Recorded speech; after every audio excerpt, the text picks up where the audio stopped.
देखिए, मैं जिस तरीके से बाकी पेपर का क्वेश्चन करवाया हूँ और मेरे द्वारा करवाए गए क्वेश्चन एग्जाम में 100% आए हैं और साथ ही साथ 1 नंबर के क्वेश्चन में भी मैच हुए हैं और 5 नंबर वाले क्वेश्चन में भी।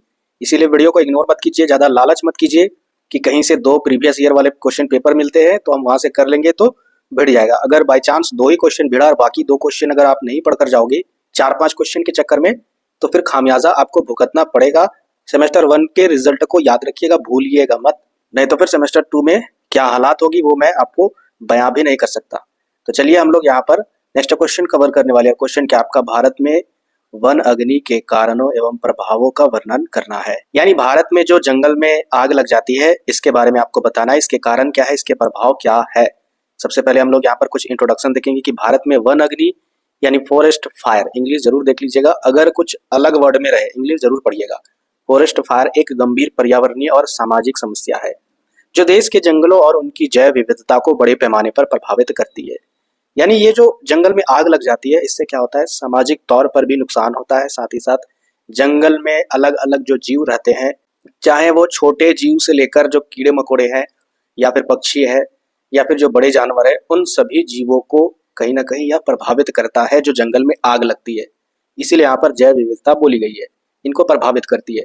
वन अग्नि का प्रभाव न केवल पर्यावरण तक सीमित है बल्कि यह मानव जीवन, आर्थिक गतिविधियों और जलवायु परिवर्तन को भी प्रभावित करती है। इस विषय को विस्तार से समझने के लिए इसके कारण, प्रभाव और समाधान पर गहराई से विचार करना आवश्यक है और हम लोग इसको गहराई से देखेंगे पॉइंट वाइज। तो वन अग्नि के कारण क्या है, एक एक पॉइंट के आधार पर समझते हैं। सबसे पहला पॉइंट क्या आपका, प्राकृतिक कारण। प्राकृतिक कारण कहने का मतलब है जो इंसान नहीं करते हैं, ये ईश्वर द्वारा प्रदत्त होता है। सूखा और उच्च तापमान, सूखा समझते हो ना, यानी बारिश ही नहीं हुई, उस मानसून में बारिश ही नहीं हुई, और उच्च तापमान यानी टेम्परेचर, जो गर्मी है उसका तापमान बढ़ जाना। भारत में गर्मी के मौसम में तापमान अत्यधिक बढ़ जाता है जिससे जंगल सूख जाते हैं। सूखी घास, पत्तियां और लकड़ी आग पकड़ने के लिए उपयुक्त होती है और इस कारण से क्या होता है, अधिकतर टेम्परेचर के कारण जो पत्तियां हैं, लकड़ियां हैं, वो सूख जाते हैं और अचानक उसमें अपने आप टेम्परेचर के कारण आग लग जाती है। याद रखिएगा, ये हो गया आपका प्राकृतिक कारण में पॉइंट पहला। नेक्स्ट देखिए, बिजली गिरना।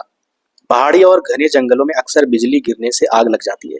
बिजली जब गिरती है यानी बिजली के जो तार है वो गिरते हैं तो कहीं ना कहीं स्पार्क करते हैं। स्पार्क करते हैं तो वो क्या करते हैं, आग का रूप ले लेते हैं। जो भी सूखी सूखी झाड़ियां रहती है उसमें आग पकड़ लेती है और फिर पूरे जंगल में आग लग जाती है।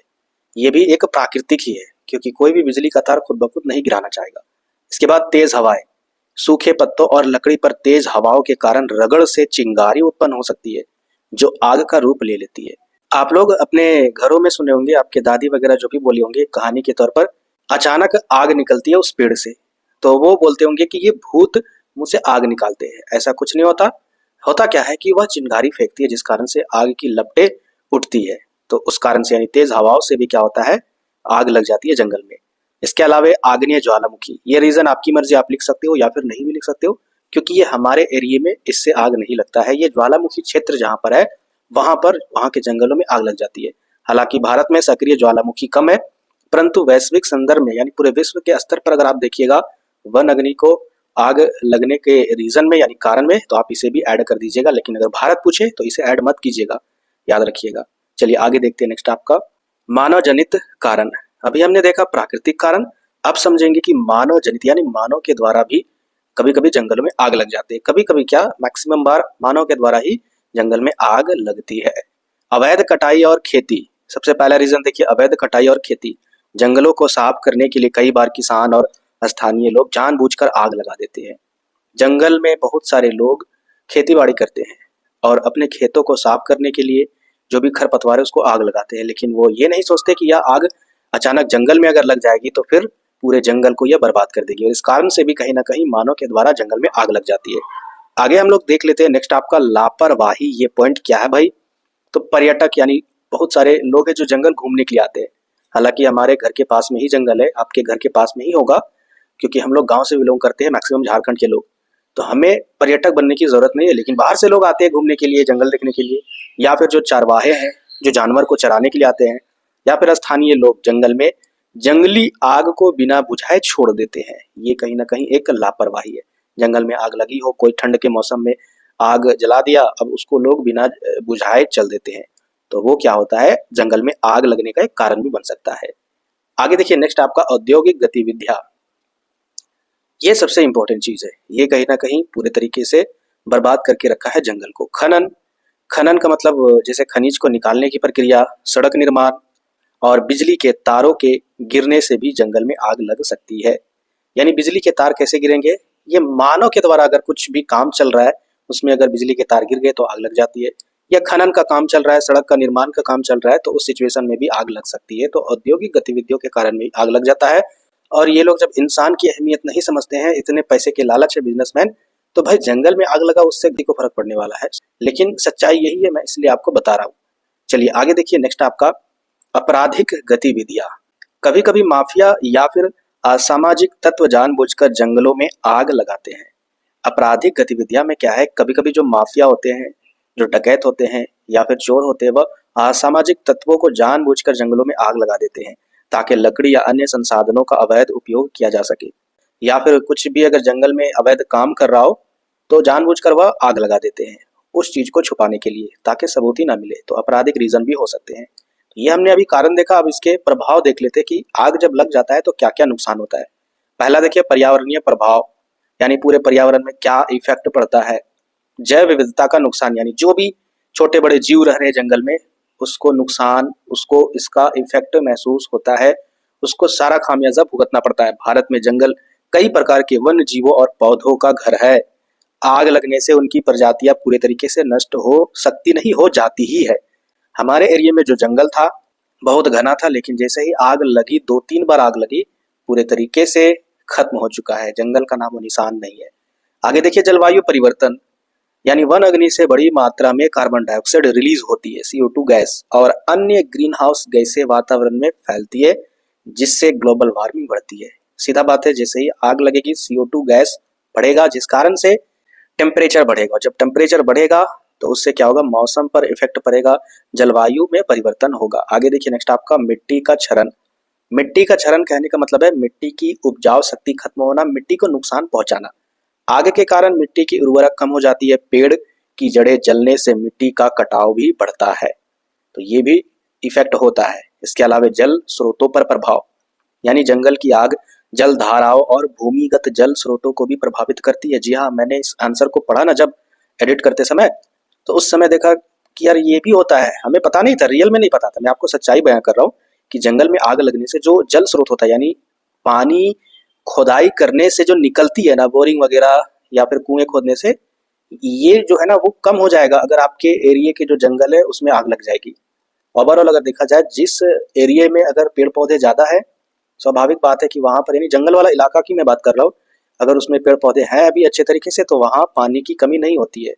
तो यानी जंगल की आग जल धाराओं और भूमिगत जल स्रोतों को भी प्रभावित करती है, जिससे जल संकट उत्पन्न हो सकता है। अब आते हैं आर्थिक प्रभाव। हमने देखा पर्यावरण पर क्या प्रभाव हुआ, अब आते हैं आर्थिक।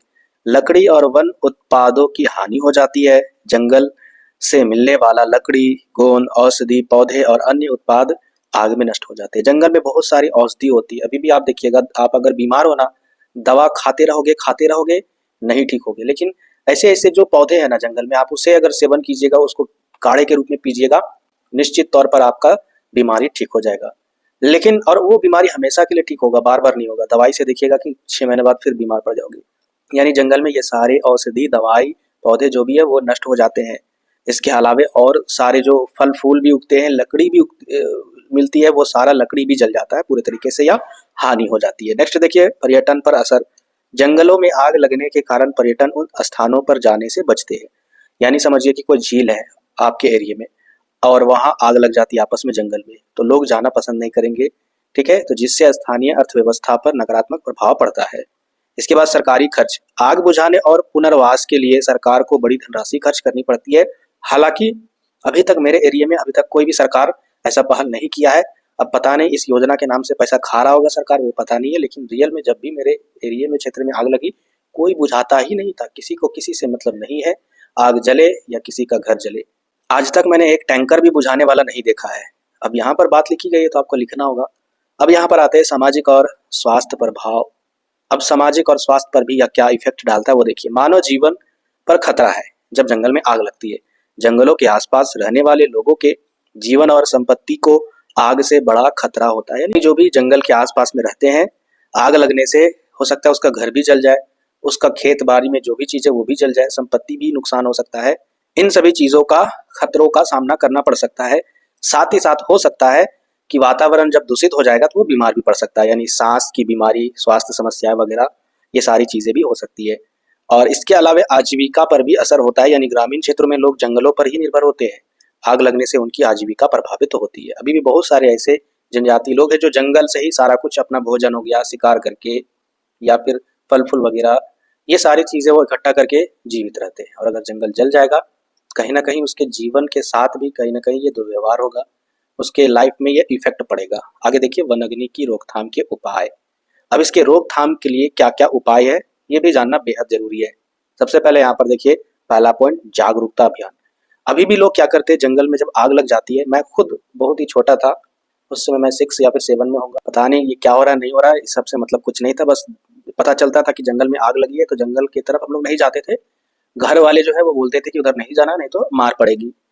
तो उस समय हमने देखा फिर भी, तो उस समय फिर भी हमने जाकर देखा कि वहां पर कोई किसी से मतलब नहीं है। लोग इसको हल्के में ले रहे थे कि यार आग लगी है ना, लगने दो, साफ हो रहा है जंगल। तो सबसे पहले याद रखिएगा, लोगों के अंदर जागरूकता फैलाना बहुत जरूरी है। लोग अभी भी जागरूक नहीं है कि अगर जंगल जल जाए, जंगल कट जाए, तो वो हम ही को ही नुकसान पहुंचाएगा सबसे पहले, जो जंगल के किनारे वाले एरिया में रहते हैं। स्थानीय समुदाय और पर्यटकों को वन अग्नि के खतरों और इससे बचने के तरीकों के बारे में शिक्षित करना चाहिए। स्कूलों और कॉलेज में पर्यावरण संरक्षण पर कार्यक्रम भी आयोजित करवानी चाहिए, ताकि बच्चों को जब जानकारी होगी तो वो घर में बताएंगे और सभी को पता चलेगा। नेक्स्ट देखिए तकनीकी समाधान। टेक्निकल चीजों में भी समाधान के बारे में जानकारी होनी चाहिए, जैसे कि उपग्रह तकनीक, यानी आग का पता लगाने और उसे नियंत्रित करने के लिए उपग्रहों का उपयोग होना चाहिए। मतलब सैटेलाइट के द्वारा भी, जो जंगल एरिया वहां पर अगर आग लगती है, बड़े पैमाने पर सैटेलाइट से तुरंत पता चल जाता है, दिख जाता है, तो उन उपग्रहों से भी पता करना चाहिए गवर्नमेंट को। इसके अलावा ड्रोन का उपयोग, ड्रोन कैमरा जो होता है जो हवा में उड़ती है, उसकी मदद से जंगलों की निगरानी और आग बुझाने में सहायता होनी चाहिए। लेकिन अगर ये ड्रोन कैमरा जंगलों में अगर उड़ाकर निगरानी की जाएगी, पता नहीं क्या क्या किनका किनका पर्दाफाश होगा, वो आप अच्छे तरीके से समझ सकते हो।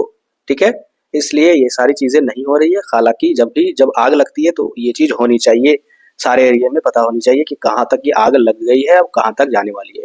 ये सारा कुछ ड्रोन कैमरे की मदद से पता चल सकता है। इसके अलावा फायर ब्रेक्स, जंगलों में ऐसे स्थान बनाना जहां आग को फैलने से रोका जा सके। ऐसे ऐसी जगह बनाना चाहिए जिससे आग कुछ ही एरिया तक लगे, उसके बाद आगे नहीं पहुंचे।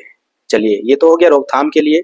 तीसरे पॉइंट पर सख्त कानून। जी हाँ, ये चीज है ना, अगर ये चीज है तो सब कुछ है, वरना कुछ नहीं है। कानूनी कार्रवाई होनी चाहिए, सजा होनी चाहिए, आग लगाने वालों के खिलाफ सख्त कार्रवाई होनी चाहिए। जंगलों में मानव गतिविधियों को नियंत्रित करना, यानी लोग जंगल को समझ लेते हैं कि ये मेरे अब्बा का ससुराल है। कहने का मतलब है, मैं थोड़ा सा मजाक कर रहा हूँ, सोचते हैं कि ये किसी का जमीन है नहीं, हम लोग यहाँ पर कुछ भी कर सकते हैं। जैसे कि कोई पिकनिक मनाने के लिए जाते हैं तो आग नहीं बुझाते, जिस कारण से आग लग जाती है, या कोई सिगरेट पीते हैं तो ऐसे ही छोड़ देते हैं वगैरह वगैरह चीजें। तो इस कारण से बिना डर के, बिना कुछ सोच समझ के जो भी मन करे वो सारी गतिविधियां वो क्या करते हैं, जंगल में करते हैं। तो इन सभी को कंट्रोल करना चाहिए गवर्नमेंट को। ठीक है, ये सख्त कानून लागू करके। अब यहाँ पर फोर्थ पॉइंट पर देखिए सामुदायिक सहभागिता।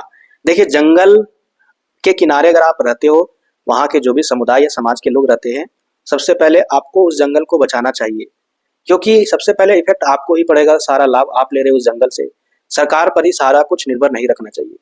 तो स्थानीय लोगों को आग बुझाने के लिए प्रशिक्षित करना चाहिए। ग्रामीण क्षेत्रों में आग बुझाने के उपकरण उपलब्ध भी होने चाहिए। आगे देखिए नेक्स्ट आपका 5 नंबर, पुनर्वनीकरण। ये क्या है भाई, पुनर्वनीकरण, यानी यहाँ पर आग से प्रभावित क्षेत्रों में फिर से उसमें वृक्षारोपण करना चाहिए। यानी देखा जाए तो आपको पेड़ पौधे लगाना चाहिए। आग के कारण जो भी नष्ट हो गए हैं, जंगलों की जैव विविधता को फिर से स्थापित करने के लिए विशेष प्रयास करनी चाहिए। तो ये हो गया आपका जंगल में जब आग लगती है उसका क्या इफेक्ट होता है और उसके क्या कारण है और उसके क्या उपाय है। निष्कर्ष के तौर पर आप लिख सकते हो कि वन अग्नि एक गंभीर समस्या है जो भारत के पर्यावरण और समाज पर नकारात्मक प्रभाव डालती है। इसके लिए जागरूकता, तकनीकी उपाय और सामुदायिक सहभागिता जरूरी है। जंगल हमारे जीवन के लिए अत्यंत महत्वपूर्ण है।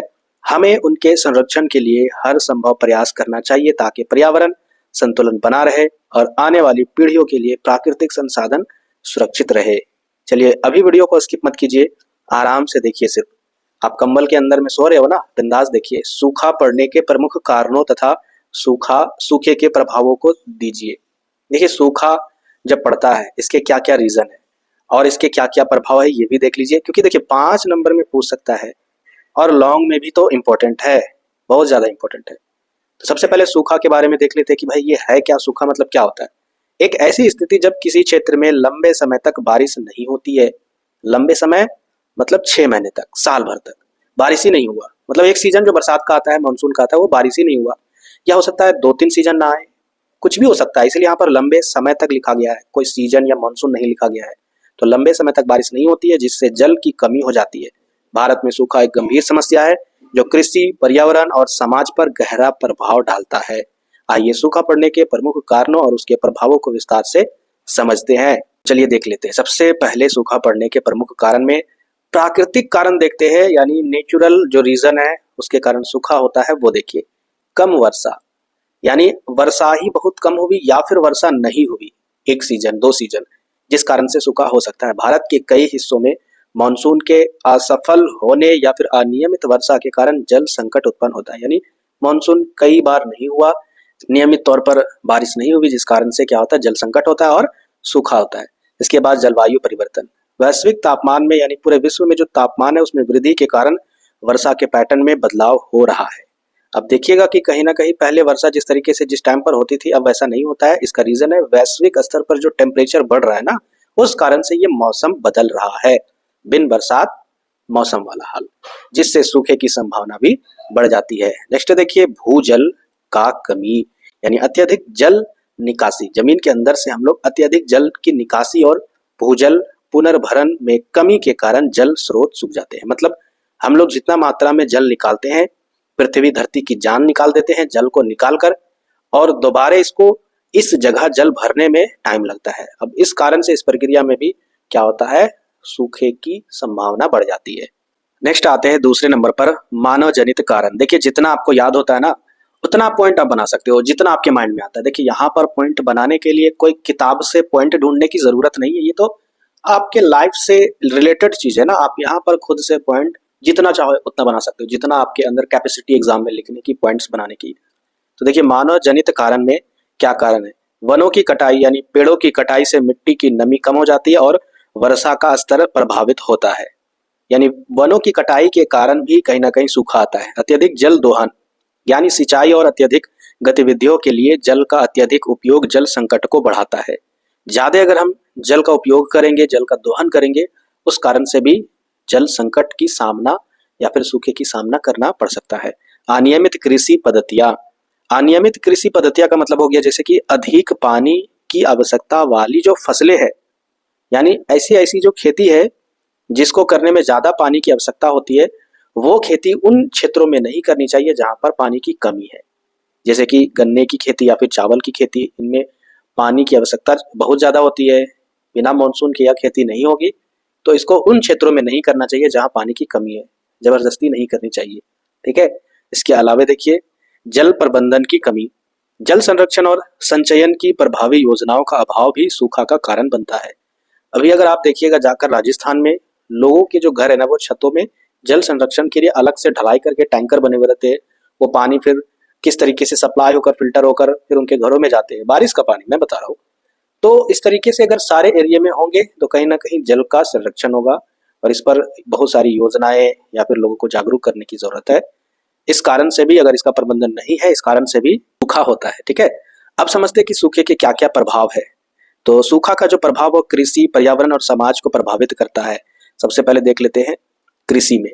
तो फसल उत्पादन में कमी हो जाती है सूखे के कारण, यानी सूखा पड़ेगा तो क्या होगा, फसल नहीं होगी। सूखे के कारण खेतों को पर्याप्त पानी नहीं मिल पाता है, जिससे फसल नष्ट हो जाते हैं। पशुपालन पर भी असर होता है, चारे और पानी की कमी हो जाती है।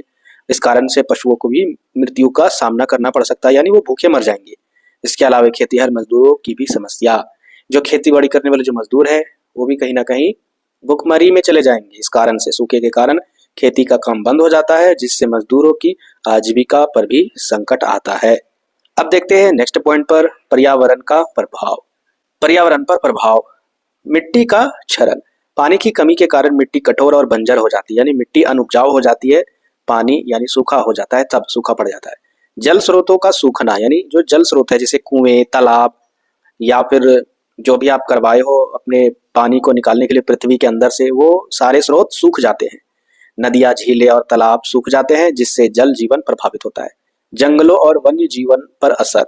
सूखे के कारण जंगलों में आग लगने की घटनाएं बढ़ जाती है और वन्य जीवनों को पानी और भोजन की कमी का भी सामना करना पड़ता है। तो ये सारे पर्यावरण प्रभाव है। अब सामाजिक तौर पर क्या प्रभाव है वो देखिए। जल संकट हो जाता है, समाज में पीने वाला जो पानी है वो खत्म हो जाता है। पीने और घरेलू उपयोग के लिए जो भी जल है वो उसकी कमी हो जाती है। तालाब सूख जाएगा, लोग नहाएंगे कहाँ, बहुत सारी चीजें हैं। गांव के जो जानवर है, पशु है, वो भी कहाँ पर पानी पिएंगे, ये सारी समस्या हो जाती है। आर्थिक नुकसान भी होता है। सूखा कृषि आधारित अर्थव्यवस्था को बुरी तरह प्रभावित करता है जिससे आर्थिक मंदी का भी खतरा बढ़ जाता है। साथ ही साथ प्रवास, लोग क्या करते हैं उस एरिया को छोड़कर दूसरी जगह चले जाते हैं। जल और बेरोजगारी की कमी के कारण ग्रामीण क्षेत्रों से लोग शहर की ओर पलायन करते हैं।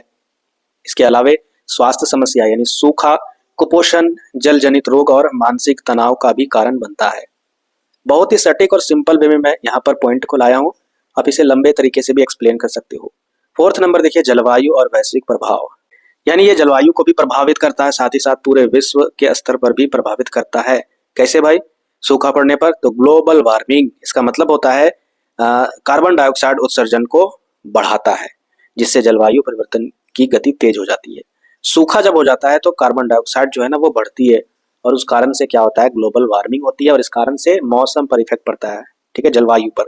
इसके अलावा पारिस्थितिकी तंत्र का असंतुलन, सूखा पर्यावरणीय चक्र को प्रभावित करता है जिससे प्राकृतिक संसाधनों की पुनर्प्राप्ति क्षमता घट जाती है। यानी पर्यावरण का जो पारिस्थितिक तंत्र है, जो चक्र है, उस चक्र को भी यह प्रभावित करता है। तो ये हो गया आपका प्रभावित करने वाले कारण। अब यहाँ पर देखिए सूखे से निपटने के उपाय क्या क्या है।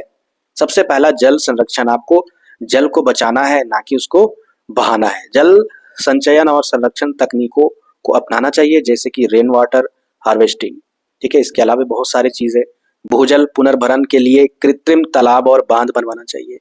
यानी ओवरऑल आपको इसमें क्या लिखना है, जल संरक्षण में लोगों को ऐसे ऐसे तकनीक की जानकारी होनी चाहिए जिससे कि खेती बाड़ी करने के लिए, कृषि करने के लिए जल कैसे संरक्षण किया जाए। इसके अलावा पृथ्वी में जो जल का स्रोत है उसको बनाए रखने के लिए तालाब, कुएं, जो भी चीजें, बांध वगैरह, ये सारा कुछ बनाना चाहिए ताकि जो जल का स्रोत है वो बना रहे। इसके अलावा वनीकरण, वनीकरण का मतलब होता है जंगल को ना काटे बल्कि और उसमें पेड़ पौधे लगाए, वनों का संरक्षण करे, उसका बचाव करे ताकि मिट्टी की नमी बनी रहे। इसके अलावा कृषि में सुधार, कृषि में भी सुधार करने की आवश्यकता है, यानी सूखा प्रतिरोधी फसलों की खेती करना। यानी जो सूखा प्रतिरोधी, समझ रहे हो, यानी कम पानी में जो फसल हो जाते हैं उसको करना चाहिए। माइक्रो इरिगेशन तकनीक यानी ड्रिप और स्प्रिंकलर का उपयोग करना चाहिए। ये खेती करने की तकनीक है, इस तकनीक में जल की मात्रा बहुत ही कम खर्च होती है, बस इतना समझ लीजिए, ठीक है। इसके अलावा आगे देखिए नेक्स्ट आपका प्रभावित जल प्रबंधन, जल के उपयोग को नियंत्रित करना और जल वितरण प्रणाली में सुधार, नदियों और जल स्रोतों का भी संरक्षण करना चाहिए। यानी प्रभावी जल प्रबंधन, यानी जहां तक अगर आपको पॉसिबल है, आपके पास जो भी सुविधा है, नदी है, तालाब है, इन सभी चीजों में आपको क्या करना है, बेहतर से बेहतर तरीके से उनको सुविधा रखनी है। यानी नदी अगर है तो उसमें आपको जल स्रोत बनाए रखने के लिए जो भी आपको बन पड़े वो करना चाहिए। तालाब अगर अच्छे कंडीशन में नहीं है तो उसको और उसकी खुदाई करके उसको कंडीशन सुधारनी चाहिए, उसका प्रबंधन करना चाहिए। समझ में आया ना? जहां पर भी जल है उसका मैनेजमेंट अच्छा करना चाहिए, उसको वैसे ही छोड़ नहीं देना चाहिए। नेक्स्ट देखिए जागरूकता और नीतियां, यानी लोगों को सूखे के बारे में जागरूकता करनी चाहिए। यानी ग्रामीण क्षेत्रों में जल संकट के प्रति जागरूकता फैलाना चाहिए। सूखा प्रबंधन के लिए सरकार द्वारा विशेष योजनाएं और सहायता प्रदान करनी चाहिए, ठीक है। तो ये सारी चीजें अगर होगी तो जल संकट नहीं होगा। चलिए आगे देख लेते हैं निष्कर्ष। निष्कर्ष के तौर पर हम क्या कर सकते हैं, इसके अलावा यहाँ पर पॉइंट्स तो नहीं जुड़ा है लेकिन आप ये भी लिख सकते हो, जो औद्योगिक उपकरण होते हैं, ठीक है, औद्योगिक क्षेत्र के कारण भी या फिर औद्योगिक विस्थापन के कारण भी ये सूखे की सामना करना पड़ता है। खनन होता है तो उस कारण से भी जंगल कटते हैं वगैरह वगैरह। तो जहां चाहो आप जिस तरीके से लिख सकते हो, बिल्कुल आप स्वतंत्र हो। सूखा एक प्राकृतिक आपदा है लेकिन इसके प्रभावों को कम किया जा सकता है यदि जल संरक्षण और पर्यावरण संतुलन बनाए रखने पर ध्यान दे। तो सतत विकास, सामूहिक प्रयासों से सूखे के प्रभाव को कम किया जा सकता है। हमें जल का विवेकपूर्ण उपयोग करना चाहिए, जितना जरूरत है उतना ही उपयोग करना चाहिए। प्राकृतिक संसाधनों को संरक्षित करने की दिशा में काम करना चाहिए। जो भी प्राकृतिक संसाधन है, खास करके पेड़ पौधे, उनको बचाना चाहिए ताकि सूखे जैसी समस्याओं से बचा जा सके। अब आते हैं बाढ़ के कारणों एवं परिणामों की विवेचना करें। ये भी इंपॉर्टेंट क्वेश्चन है, इसे भी इग्नोर नहीं करना है। तो चलिए सबसे पहले जान लेते हैं कि बाढ़ होता क्या है। तो बाढ़ एक ऐसी स्थिति है जिसमें किसी क्षेत्र में पानी का स्तर सामान्य से ऊपर बढ़ जाता है, जैसे कि ये नदी है, ठीक है। अब यहाँ पर गांव है बहुत सारा, एक यहाँ पर गांव, इधर बहुत सारे गांव हैं, लोग यहाँ पर बसे हुए इस नदी के किनारे। अब यहाँ पर क्या हुआ कि पानी का जो स्तर था पहले वो नॉर्मल था, लेकिन अचानक यह स्तर बढ़ गया और बढ़ने के कारण यहाँ पर इस गांव में पूरा पानी फैल गया, बाढ़ आ गया। इसी को ही बाढ़ कहा जाता है। समझ में आया ना? जिसमें किसी क्षेत्र में पानी का स्तर सामान्य से यानी नॉर्मल से ऊपर बढ़ जाता है तो वह भूमि जलमग्न हो जाती है, यानी वो जो जमीन है वो जल से भर जाता है। जलमग्न का यही मतलब होता है, उसी को बाढ़ कहा जाता है। यह एक प्राकृतिक आपदा है जो किसी क्षेत्र में गंभीर क्षति का कारण बन सकती है। बाढ़ के कारणों और परिणामों को समझने के लिए हमें इसके विभिन्न पहलुओं पर विचार करना बहुत ही ज्यादा जरूरी है। तो चलिए विचार कर लेते हैं। सबसे पहले बाढ़ के कारण को देख लेते हैं, किस कारण से बाढ़ आती है। तो प्राकृतिक और मानव दो यहाँ पर रीजन है, यानी दोनों तरीके से हम लोग यहाँ पर बांटे हैं। हर एक क्वेश्चन को मैंने एक ही टाइप से लिया है ताकि क्वेश्चन को याद करने में दिक्कत ना हो। अलग अलग टाइप से अगर लेंगे तो फिर आप अलग क्वेश्चन में अलग तरीके से, अलग क्वेश्चन में अलग तरीके से, तो उससे आपको याद करने में दिक्कत होगा। लेकिन एक ही टाइप का मैं क्वेश्चन ले रहा हूँ कि प्राकृतिक रीजन, मानव रीजन, तो इससे आपको याद करने में आसानी होगी। प्राकृतिक रीजन क्या है? अत्यधिक वर्षा, भारी वर्षा या मानसून की बारिश से नदियों, झीलों और अन्य जल स्तर जो है या जल स्रोत है उसमें पानी का स्तर बढ़ जाता है, जिससे बाढ़ आ सकती है। यानी अत्यधिक वर्षा से जो भी नदी है या जो भी झील है वहां पर स्तर बढ़ जाता है जल का और बाढ़ आ जाती है। इसके अलावा नदियों का उफान, जब नदियां भारी वर्षा के कारण ओवरफ्लो होती है तो उनके किनारे टूटने से क्या होता है? बाढ़ आ जाते हैं। यानी ज्यादा बारिश होने से क्या होता है? नदियों का जो फ्लो होता है, जो नदियां बहती है वो ओवर फ्लो होने लगती है, स्पीड से बहने लगती है, जिस कारण से किनारा टूट जाता है और बाढ़ आ जाती है। इसके अलावा विनाशकारी तूफान, समुद्र के ऊपर उत्पन्न होने वाले तूफान और चक्रवात भी भारी वर्षा का कारण बन सकते हैं, जिससे तटीय क्षेत्रों में बाढ़ आ जाते हैं। यानी जो खतरनाक तूफान आते हैं समुद्र के किनारे, जिसको सुनामी या फिर चक्रवात बोला जाता है, उससे भी तो बाढ़ आते हैं। समझ में आया ना? इसके अलावा हिम नदी से पानी का बहाव, यानी पहाड़ी क्षेत्रों में बर्फ के पिघलने से जलस्तर बढ़ता है जो नदियों के जल ग्रहण क्षेत्र में बाढ़ ला सकता है। हिम नदी समझते हो? हिम नदी मतलब बर्फ का नदी। अब इस नदी के कारण भी बाढ़ आती है, यानी अगर ये पिघल गया, टेम्परेचर ज्यादा हो गया तो यह पिघल जाएगा। इस कारण से क्या होता है? पानी बढ़ जाता है, उसका स्तर बढ़ जाता है और बाढ़ आ जाती है। इसके अलावा देखिए जलवायु परिवर्तन। जलवायु परिवर्तन कहने का मतलब वैश्विक तापमान में वृद्धि से वर्षा पैटर्न में बदलाव हो रहे हैं। जलवायु में अगर परिवर्तन हो गया, यानी जिस तरीके से पूरे विश्व में टेम्परेचर बढ़ रहा है उस कारण से कभी कभी बहुत तेज और बहुत ज्यादा वर्षा हो जाती है किसी एक क्षेत्र में। अब ज्यादा वर्षा होगी तो भाई बाढ़ आना संभव है अगर वहां पर आसपास नदी है। ठीक है, आगे देखिए नेक्स्ट आपका मानव जनित कारण। अब मानव के द्वारा कैसे बाढ़ आती है वो देखिए। नदी की पटरी का अतिक्रमण, मतलब जब लोग नदियों के किनारे बसी बस्तियों में अवैध निर्माण करते हैं तो नदियों के उफान का भी खतरा बढ़ सकता है। इसके अलावा यहाँ पर देखिए वनों की कटाई, जंगलों की अंधाधुंध कटाई से मिट्टी अपरदन बढ़ती है। यानी मिट्टी अपरदन का मतलब हो गया मिट्टी की कटाई। जैसे पेड़ था, इनके जड़ें मिट्टी को रोक रखी थी, अब ये पेड़ खत्म हो गया तो इनकी जड़ें मिट्टी को नहीं रोकेगी तो ये मिट्टी यहाँ पर बह जाएगी, यहाँ से कट जाएगी, जिस कारण से अगर इसके बगल में नदी या तालाब है उस कारण से क्या होगा कि यहाँ पर पानी का बहाव तेज होगा और बाढ़ भी आ सकती है। इसके अलावा देखिए नदियों का अवरुद्ध होना, यानी अवैध खनन, कचरा डालना या निर्माण कार्य के कारण नदियों के प्रवाह में रुकावट आती है, जिससे बाढ़ की स्थिति बन सकती है।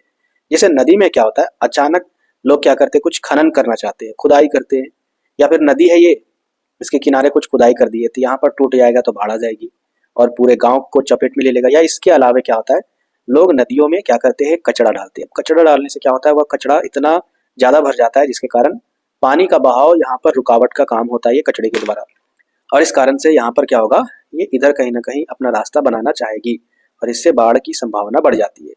इसके अलावा देखिए शहरीकरण, यानी शहरीकरण के कारण जल निकासी की व्यवस्था प्रभावित होती है और बारिश का पानी जमा हो जाता है, जिससे शहरी बाढ़ की समस्या बढ़ जाती है। देखिए यहाँ पर लोग क्या करते हैं, नदी के किनारे ही पूरा शहर बसा देते हैं। आप देखिएगा उत्तराखंड में एक बार बादल फटी थी जिस कारण से पूरा जो नदी के किनारे जितना भी शहर बसा था सब खत्म हो गया, उसको अब हटाया गया। अब वैसा नहीं होता है, लेकिन फिर भी लोग बना लेते हैं पैसे की लालच में। तो ये सारे रीजन भी है, यानी अचानक अगर यहाँ पर कुछ भी प्राकृतिक घटना हुई, अचानक टूट गया नदी, तो भी क्या हो सकता है, बाढ़ आ सकती है। इसके अलावे डेमों और बांधों का टूटना, जो डैम है, ठीक है, डैम या फिर बांध, डैम समझते हो, जो बिजली उत्पादन के लिए बनाई जाती है। तो कभी कभी डैमों या फिर बांधों के टूटने से पानी का अचानक उफान आ सकता है, जिससे बड़े पैमाने पर बाढ़ की स्थिति उत्पन्न हो सकती है। यानी ये क्या होता है, यहाँ पर कभी कभी किनारे वाले एरिया में अचानक प्रेशराइज होता है जल, जिस कारण से बाढ़ भी आ सकती है। आगे देखिए बाढ़ के परिणाम क्या क्या है।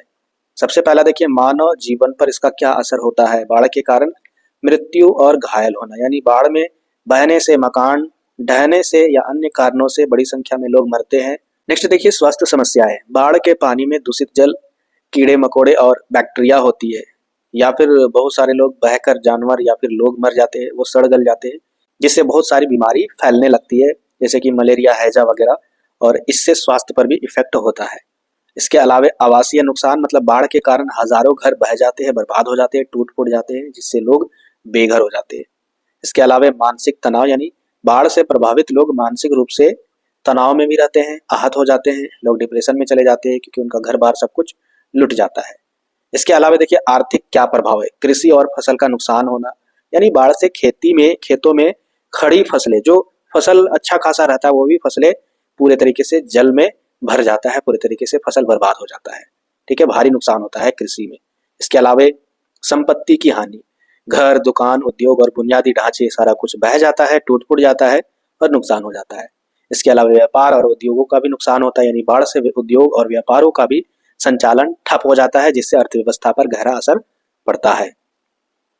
इसके अलावा सरकारी खर्च, बाढ़ से बचाव के लिए सरकार भी कहीं ना कहीं सारा कुछ खर्च करती है, राहत कार्य करती है। पुनर्निर्माण के लिए भी सरकार को भारी वित्तीय संसाधन खर्च करना पड़ता है। ये सारा क्या है, इफेक्ट है, नुकसान है, यानी प्रभाव है। अब यहाँ पर देखिए पर्यावरणीय प्रभाव। पर्यावरणीय प्रभाव क्या है, यानी पर्यावरण पर क्या प्रभाव पड़ता है। मिट्टी का कटाव, बाढ़ के पानी से मिट्टी का कटाव बढ़ जाता है, जिससे कृषि योग्य भूमि की उर्वरक शक्ति कम हो जाती है। बाढ़ जैसे कि ये नदी है, ठीक है, यहाँ पर बाढ़ तेजी से आ गया, तो पानी के बहाव से क्या होता है, मिट्टी कट जाती है, यानी ऊपर वाला जो मिट्टी होता है बहुत अंदर तक बह जाता है, और जो नया मिट्टी रहता है उसमें उर्वरक शक्ति नहीं रहती है, तो जिस कारण से क्या होता है, पूरे तरीके से यह मिट्टी का जो उर्वरक शक्ति है वह बर्बाद हो जाता है। अब आते हैं जल प्रदूषण।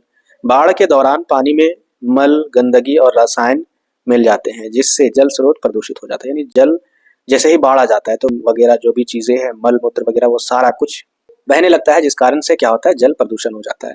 या फिर लोग मर जाते हैं या जानवर मर जाते हैं, तो वो सड़ते गलते हैं किसी भी पानी में बह रहे, तो इस तरीके से भी जल प्रदूषण होता है। इसके अलावा वन्य जीवों की हानि, बाढ़ के कारण वन्य जीवों के आवास नष्ट हो जाते हैं। वन्य जीव समझते हो ना, जंगल में रहने वाले जो जानवर है, जो जीव है, उनका घर पूरे तरीके से नष्ट हो जाता है और कई प्रजातियां भी प्रभावित होती है। इसके अलावा जलवायु परिवर्तन भी होता है। बाढ़ की घटनाएं जलवायु में बदलाव का भी संकेत लाती है, जो पर्यावरणीय असंतुलन को भी बढ़ावा देती है। अब यहाँ पर देखते हैं नेक्स्ट आपका सामाजिक प्रभाव। समाज के तौर पर क्या प्रभाव पड़ता है। निर्वासन या फिर पुनर्वासन, इसका मतलब है कि बाढ़ के कारण प्रभावित लोगों को राहत शिविरों में रहना पड़ता है। अपने घर को वो छोड़ देते हैं, क्योंकि घर ही नहीं रहता है बाढ़ के कारण, तो वह राहत जो शिविर है, जहाँ पर एक कैंप बनाया जाता है लोगों को ठहराने के लिए, वहां पर उनको रहना पड़ता है, और उनके पुनर्वास के लिए भी भारी प्रयास की आवश्यकता होती है। इसके अलावा देखिए आवश्यकता वस्तुओं की कमी हो जाती है, यानी बाढ़ के कारण खाने पीने की जो कमी है, पानी पीने के लिए भी, हालांकि पूरे पानी में वो बह जाते हैं, लेकिन पीने लायक वो पानी नहीं रहती है, यानी पीने वाली जो पानी है उसकी भी आवश्यकता बढ़ जाती है। साथ ही साथ बीमारियां जो फैल जाती है, इसके लिए दवाइयाँ और अन्य आवश्यक वस्तुओं की भी कमी हो सकती है, जिससे राहत कार्य में कठिनाइयां होती है। इसके अलावा शिक्षा पर पूरे तरीके से असर होता है, यानी बाढ़ के कारण स्कूल और अन्य शैक्षिक संस्थान बंद हो जाते हैं, जिससे बच्चों की शिक्षा पर प्रभावित होता है। अब इसके उपाय देख लेते हैं। तो पहला उपाय देखिए, जल निकासी प्रणाली में सुधार करनी चाहिए, यानी शहरों और गांवों में जल निकासी की प्रणाली जो भी है उसकी अवस्था को अच्छा करना चाहिए। किस तरीके से शहरों से सारा जल निकाला जाए, या फिर जो भी गांव है सारा कुछ अच्छे तरीके से होना चाहिए। इसके अलावा वनीकरण और भूमि संरक्षण, यानी जंगल की रक्षा करनी चाहिए। साथ ही साथ जो भी जंगल है, अगर वो कट गए हैं, पूरे तरीके से बर्बाद हो गए, तो उसको फिर से लगाना चाहिए जंगल को, यानी पौधारोपण करना चाहिए, ताकि मिट्टी का कटाव और जल भराव कम हो। इसके अलावा बांधों और डैमों का सुधार। बांधों और डैमों में मजबूती और नियमित निरीक्षण से उनकी सुरक्षा सुनिश्चित करनी चाहिए। यानी जो बांध और डैम है उसको मजबूती से सारा कुछ करना चाहिए। उसमें देखना चाहिए कि कहीं लीकेज है या कहीं भी किसी तरीके से कुछ रिसाव हो रहा है क्या, वो सारी व्यवस्था करनी चाहिए। इसके अलावा शहरी योजनाएं, यानी शहरी क्षेत्रों में बाढ़ नियंत्रण के लिए विशेष योजनाएं बनाना, जैसे कि जल संचयन और जल निकासी व्यवस्था का सुधार, ये सारा कुछ होना चाहिए। इसके अलावा सामाजिक जागरूकता, बाढ़ के खतरों और उससे बचाव के उपायों के बारे में लोगों को जागरूक करना चाहिए। इसके अलावा आपातकालीन प्रतिक्रियाएं योजना, यानी बाढ़ की स्थिति में तेजी से जो भी आपातकालीन या फिर जो भी राहत कार्य होते हैं, इन योजनाओं को बनाना चाहिए ताकि तुरंत लोगों को मुसीबत पर या फिर जो भी क्रिटिकल कंडीशन होते हैं बाढ़ के टाइम, ये सारी व्यवस्था उनको मिल सके। तो ये हो गया आपका बाढ़ के बारे में। अब इसके निष्कर्ष देखिए। बाढ़ एक गंभीर प्राकृतिक आपदा है जिसका प्रभाव समाज, पर्यावरण और अर्थव्यवस्था पर गहरा प्रभाव पड़ता है। हालांकि इसके कारणों में प्राकृतिक घटना भी शामिल है, लेकिन मानव जनित गतिविधियों की वजह से बाढ़ की घटनाएं बढ़ रही है। इससे निपटने के लिए सरकार, समुदाय और व्यक्तियों को मिलकर ठोस कदम उठाने की आवश्यकता है ताकि भविष्य में बाढ़ के प्रभावों को कम किया जा सके।